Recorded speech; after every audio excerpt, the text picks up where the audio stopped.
When we gather together for the Yizkor service, there is comfort and strength to be found in the very fact that we share the experience, the inescapable human experience of the loss of a beloved one.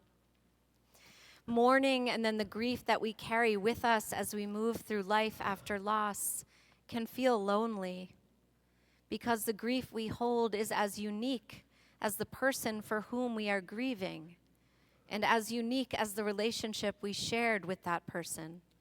So in some ways, it is a solitary experience. You are the only one who has ever and will ever mourn your beloved one in your particular way, based on your particular relationship with that person. As I think I've shared with you in past years, when my father died in 1998, when I was 24 and he was only 53, I thought, everyone who mourns is everyone who has ever mourned, and the only one who has ever mourned.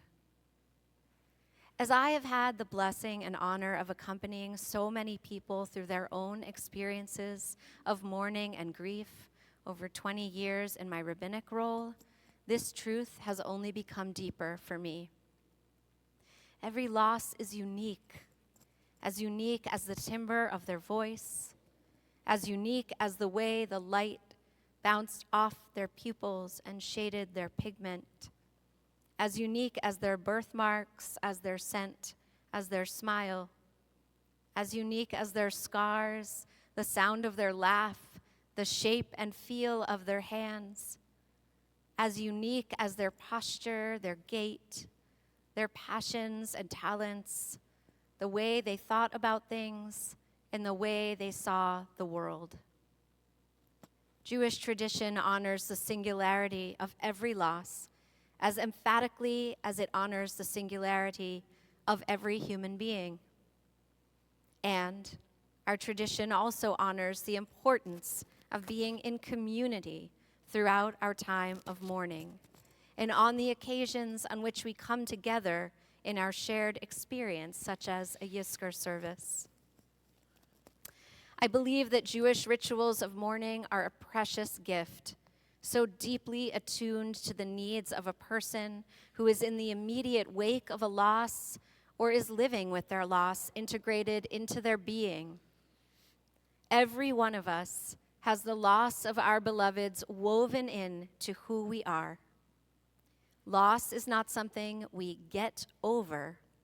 Loss is something that lives within us, that becomes integrated into the fabric of the self, that we grow both in spite of and because of. A poet named Gwen Flowers has written, "I had my own notion of grief. I thought it was the sad time that followed the death of someone you love, and you had to push through it to get to the other side. But I'm learning there is no other side.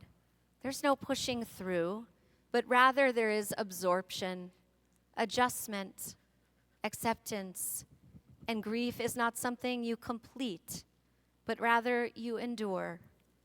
Grief is not a task to finish and move on, but an element of yourself, an alteration of your being, a new way of seeing, a new dimension of self."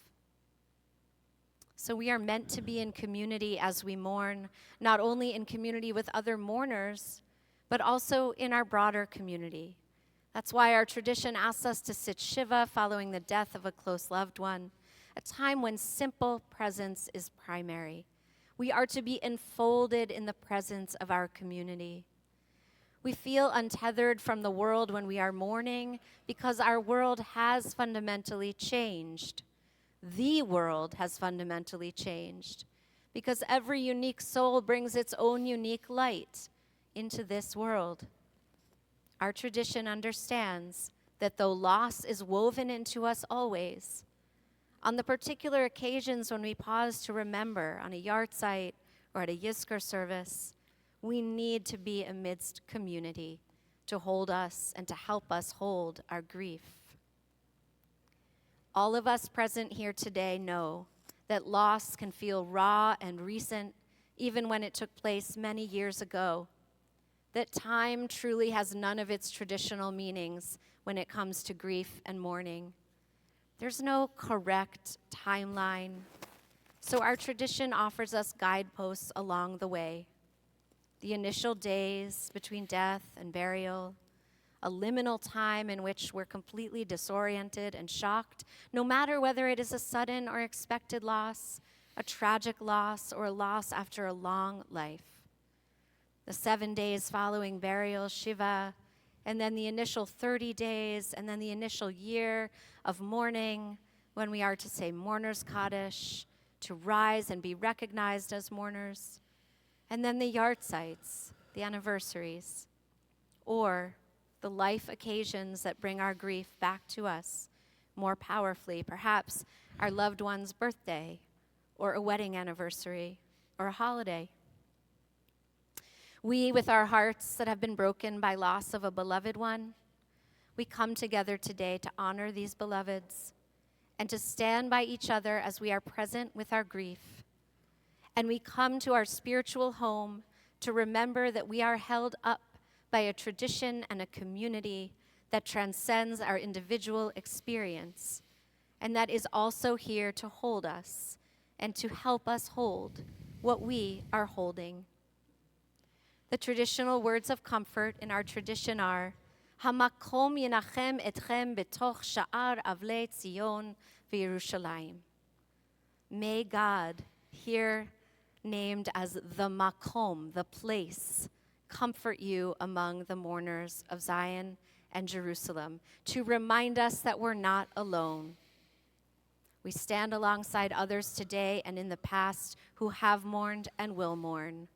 We are part of a community. In the Mishnah, we learn of an ancient Jewish tradition from the days when the temple stood in Jerusalem. All who entered the Temple Mount would enter by the right and circle to the right, and exit by the left, except for those who were in mourning. The Mishnah relates, the person would be asked, Malach, what happened to you? Why do you circle to the left? Because I am a mourner, they replied. And they were blessed with these words, may the one who dwells in this house comfort you. It can feel when we mourn that the world is going one direction and we're going in another. But the brilliant sages of the Talmud understand and knew that mourners need to be seen in their pain and feel that they are intrinsically connected to their community. Both mourners and those who are not at this moment mourners, but who surely have or will be. It can be difficult sometimes for us to acknowledge our own pain, but the wisdom of our tradition that the brokenhearted need to be seen and acknowledged and held within the arms of community encourages us to let ourselves connect to our own pain so that we can show up for others. It's only through the full and honest experience of our grief that we can find healing and the light that will come in through the cracks in our broken hearts. We are not alone. We are surrounded by others who are walking that circle. When we are remembering more powerfully, perhaps today at this Yizkor service, remembering that there are countless mourners among our people, there are countless people who can see us in our pain and hold us up. Let the tears fall and let your hearts break open this afternoon. Let yourself feel the loss today as we remember our beloveds. We know that life is fleeting, and we celebrate life in community that also holds us in our pain and our grief. We know the deepest joy because we know the deepest pain. Sometimes we'll be in one circle and sometimes in another. Being present for where we are and what we are experiencing, being present for others and what they're experiencing, saying, Ma lach, those ancient words. What happened to you? What is your story? It's the most beautiful blessing we can bring to this life, this community, and our people. And this is how we choose life.